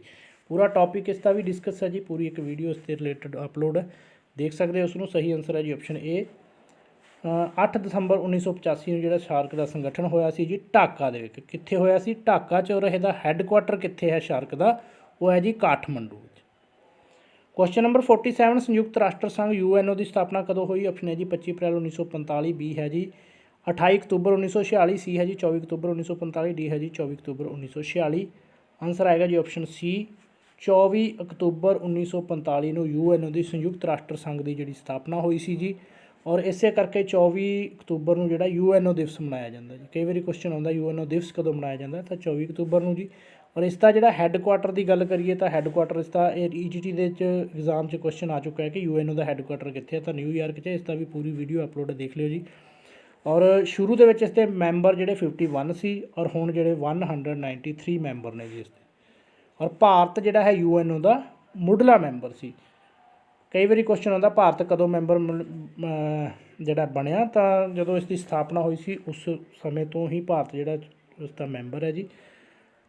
ਨੈਕਸਟ ਹੈ ਜੀ ਕੁਐਸਚਨ ਨੰਬਰ 48, ਸੁਰੱਖਿਆ ਪਰਿਸ਼ਦ ਦੇ ਕੁੱਲ ਕਿੰਨੇ ਮੈਂਬਰ ਹਨ। ਆਪਸ਼ਨ ਹੈ ਜੀ 10, ਬੀ ਹੈ 5, ਸੀ ਹੈ ਜੀ 15, ਡੀ ਹੈ ਜੀ 20। ਆਪਾਂ ਜਾਣਦੇ ਹਾਂ ਕਿ 6 ਮੁੱਖ ਅੰਗ ਨੇ ਜੀ UNO ਦੇ, ਜਿਸ ਦੇ ਵਿੱਚ ਸੁਰੱਖਿਆ ਪਰਿਸ਼ਦ ਇੱਕ ਮਹੱਤਵਪੂਰਨ ਹੈ। ਪਹਿਲਾ ਮਹਾਸਭਾ, ਜਿਸ ਨੂੰ ਸੰਸਦ ਕਿਹਾ ਜਾਂਦਾ UNO ਦੀ। ਔਰ ਸੁਰੱਖਿਆ ਪਰਿਸ਼ਦ ਦੇ ਮੈਂਬਰਾਂ ਦੀ ਗਿਣਤੀ ਜਿਹੜੀ ਹੈ, ਕੁੱਲ ਗਿਣਤੀ ਦੀ ਗੱਲ ਕਰੀਏ ਤਾਂ 15 ਹੈ ਜੀ, ਜਿਸ ਦੇ ਵਿੱਚ ਮੈਂਬਰ ਨੇ ਜੀ 10 ਅਸਥਾਈ ਮੈਂਬਰ ਨੇ ਔਰ 5 ਜਿਹੜੇ ਨੇ ਅਸਥਾਈ ਮੈਂਬਰ ਨੇ ਜੀ। 10 ਅਸਥਾਈ ਨੇ ਜੀ ਔਰ 5 ਜਿਹੜੇ ਸਥਾਈ ਨੇ ਜੀ। ਇੱਥੇ ਵੀ ਅਸਥਾਈ ਲਿਖਿਆ ਗਿਆ ਜੀ। ਪਰਮਾਨੈਂਟ ਮੈਂਬਰ ਨੇ 5 ਦੇਸ਼ ਜੀ। ਕਿਹੜੇ ਨੇ ਅਗਲੇ ਕੁਐਸਚਨ 'ਚ ਡਿਸਕਸ ਹੋ ਜਾਏਗਾ ਆਪਣਾ। ਕੁਐਸਚਨ ਨੰਬਰ 49 ਹੈ ਜੀ, ਹੇਠ ਲਿਖਿਆਂ ਵਿੱਚੋਂ ਕਿਹੜਾ ਸੁਰੱਖਿਆ ਪਰਿਸ਼ਦ ਦਾ ਸਥਾਈ ਮੈਂਬਰ ਹੈ। ਆਪਸ਼ਨ ਹੈ ਜੀ ਜਰਮਨੀ, ਬੀ ਹੈ ਫਰਾਂਸ, ਸੀ ਹੈ ਜੀ ਇਟਲੀ, ਡੀ ਹੈ ਜੀ ਭਾਰਤ। ਸਥਾਈ ਮੈਂਬਰ ਦੱਸਣਾ ਜੀ, ਜਾਂ ਇਹਦੇ 'ਚੋਂ ਇੱਦਾਂ ਦਾ ਕੁਐਸਚਨ ਆ ਸਕਦਾ ਕਿ ਕਿਹੜਾ ਜਿਹੜਾ ਸਥਾਈ ਮੈਂਬਰ ਨਹੀਂ ਹੈ, ਤਾਂ ਬੀ ਆਨਸਰ ਹੋਏਗਾ ਜੀ। ਸਥਾਈ ਮੈਂਬਰ ਹੈ ਜੀ, ਪਰਮਾਨੈਂਟ ਮੈਂਬਰ ਹੈ ਫਰਾਂਸ ਜੀ। ਔਰ ਇਸ ਤੋਂ ਇਲਾਵਾ ਜਿਹੜੇ ਬਾਕੀ 4 ਨੇ ਉਹ ਨੇ ਜੀ ਅਮਰੀਕਾ, ਬਰਤਾਨੀਆ, ਰੂਸ ਅਤੇ ਚੀਨ ਜੀ। ਸੋ ਇਹ 5 ਜਿਹੜੇ ਨੇ ਯਾਦ ਰੱਖਣਾ, ਅਮਰੀਕਾ, ਬਰਤਾਨੀਆ, ਰੂਸ, ਚੀਨ ਅਤੇ ਫਰਾਂਸ ਪਰਮਾਨੈਂਟ ਮੈਂਬਰ ਨੇ ਜੀ ਸੁਰੱਖਿਆ ਪਰਿਸ਼ਦ ਦੇ, ਜਿਨ੍ਹਾਂ ਕੋਲ ਵੀਟੋ ਪਾਵਰ ਹੈ। ਔਰ ਚੀਨ ਵਿਰੋਧ ਕਰਦਾ ਹੈ ਜੀ ਹਮੇਸ਼ਾ ਭਾਰਤ ਦੀ ਪਰਮਾਨੈਂਟ ਮੈਂਬਰੀ ਦੀ। ਜੇਕਰ ਕੁਐਸਚਨ ਆ ਜਾਏ ਕਿ ਭਾਰਤ ਦੇ ਪਰਮਾਨੈਂਟ ਮੈਂਬਰ ਹੋਣ ਦਾ ਵਿਰੋਧ ਕੌਣ ਕਰਦਾ ਤਾਂ ਉਹ ਚੀਨ ਹੈ ਜੀ। ਕੁਐਸਚਨ ਨੰਬਰ 50 ਹੈ ਜੀ, ਸੂਚਨਾ ਅਧਿਕਾਰ ਐਕਟ ਸਭ ਤੋਂ ਪਹਿਲਾਂ ਕਿਹੜੇ ਰਾਜ ਨੇ ਲਾਗੂ ਕੀਤਾ? ਆਪਸ਼ਨ ਹੈ ਜੀ ਪੰਜਾਬ, ਬੀ ਹੈ ਜੀ ਰਾਜਸਥਾਨ, ਸੀ ਹੈ ਤਾਮਿਲਨਾਡੂ, ਡੀ ਹੈ ਜੀ ਕਰਨਾਟਕ ਜੀ। ਇਹਦਾ ਸਹੀ ਆਨਸਰ ਹੈ ਜੀ ਆਪਸ਼ਨ ਸੀ ਜੀ। ਤਾਮਿਲਨਾਡੂ ਦੇ ਵਿੱਚ 1996 ਦੇ ਵਿੱਚ ਜਿਹੜਾ RTE ਐਕਟ ਹੈ, ਰਾਈਟ ਟੂ ਇਨਫੋਰਮੇਸ਼ਨ ਐਕਟ ਹੈ, ਉਹ ਸਭ ਤੋਂ ਪਹਿਲਾਂ ਲਾਗੂ ਕੀਤਾ ਗਿਆ ਜੀ। ਔਰ ਲੋਕਤੰਤਰੀ ਰਾਜ ਪ੍ਰਬੰਧ ਦੇ ਵਿੱਚ ਪਾਰਦਰਸ਼ਤਾ ਲਿਆਉਣ ਦੇ ਲਈ, ਰਾਜ ਪ੍ਰਬੰਧ 'ਚ ਪਾਏ ਜਾਣ ਵਾਲੇ ਭ੍ਰਿਸ਼ਟਾਚਾਰ ਨੂੰ ਦੂਰ ਕਰਨ ਦੇ ਲਈ ਔਰ ਨਾਗਰਿਕਾਂ ਨੂੰ ਜਾਣਕਾਰੀ ਦੇ ਵਿੱਚ ਵਾਧਾ ਕਰਨ ਲਈ ਜਾਣਕਾਰੀ ਦੇਣ ਦੇ ਉਦੇਸ਼ ਦੇ ਨਾਲ ਜਿਹੜਾ ਹੈ ਨਾਗਰਿਕਾਂ ਨੂੰ ਇਹ ਅਧਿਕਾਰ ਦਿੱਤਾ ਗਿਆ ਜੀ, ਸੂਚਨਾ ਦਾ ਅਧਿਕਾਰ। 15 ਜੂਨ 2005 ਨੂੰ ਸੂਚਨਾ ਪ੍ਰਾਪਤ ਕਰਨ ਸੰਬੰਧੀ ਕਾਨੂੰਨ ਜਿਹੜਾ ਪਾਸ ਕੀਤਾ ਗਿਆ ਸੀ। ਅਕਤੂਬਰ 2005 ਨੂੰ ਜੰਮੂ ਕਸ਼ਮੀਰ ਦੇ ਖੇਤਰ ਤੋਂ ਇਲਾਵਾ ਬਾਕੀ ਸਾਰੇ ਭਾਰਤ ਦੇ ਵਿੱਚ ਇਹ ਲਾਗੂ ਕੀਤਾ ਗਿਆ ਸੀ। ਸੋ ਇਹ ਸੀ ਜੀ ਇੰਪੋਰਟੈਂਟ 50 ਕੁਐਸਚਨ। ਇਸ ਦੇ ਨਾਲ ਹੀ ਪਲੀਜ਼ ਜਿਹੜੀ ਹੈ ਇੱਕ ਰਾਏ ਜ਼ਰੂਰ ਦਿਓ ਜੀ। ਬਹੁਤ ਸਾਰੇ ਕੈਂਡੀਡੇਟ ਦੇ ਮੈਸੇਜ ਆਉਂਦੇ ਨੇ ਕਿ ਆਪਸ਼ਨ ਸਾਰੀਆਂ ਨਾ ਬੋਲੀਆਂ ਜਾਣ ਜਾਂ ਨਾ ਬੋਲੀਆਂ ਜਾਣ, ਜ਼ਰੂਰ ਕਮੈਂਟ ਕਰਕੇ ਦੱਸਿਓ ਜੀ। ਸੋ ਵੀਡੀਓ ਵਧੀਆ ਲੱਗੇ ਤਾਂ ਸ਼ੇਅਰ ਜ਼ਰੂਰ ਕਰ ਦਿਓ, ਕਿਉਂਕਿ ਬਹੁਤ ਮਿਹਨਤ ਦੇ ਨਾਲ ਪੂਰੇ ਸਿਲੇਬਸ ਨੂੰ ਕਵਰ ਕਰਦੇ ਹੋਏ ਪੂਰੇ ਸਿਲੇਬਸ ਦੀ ਰਿਵੀਜ਼ਨ ਦੇ ਲਈ ਕੋਸ਼ਿਸ਼ ਰਹੀ ਹੈ ਕਿ ਇੱਕ ਅੱਛੀ ਵੀਡੀਓ ਜਿਹੜੀ ਆ ਦਿੱਤੀ ਜਾਵੇ, ਜਿਸ ਦੇ ਨਾਲ ਜੋ ਆਪਾਂ ਹੁਣ ਤੱਕ ਕੀਤਾ ਸੀ ਉਹ ਰਿਵਾਈਜ਼ ਹੋ ਜਾਏਗਾ। ਔਰ ਜਿੰਨੇ ਟੌਪਿਕ ਰਹਿ ਗਏ ਨੇ ਬਹੁਤ ਜਲਦੀ ਕਰਾਂਗੇ, ਔਰ ਹਿਸਟਰੀ ਦੀਆਂ ਵੀਡੀਓ ਵੀ ਜਲਦੀ ਤੁਹਾਨੂੰ ਜਿਹੜੀਆਂ ਮਿਲਣੀਆਂ ਸ਼ੁਰੂ ਹੋ ਜਾਣਗੀਆਂ। Thank you for watching the video.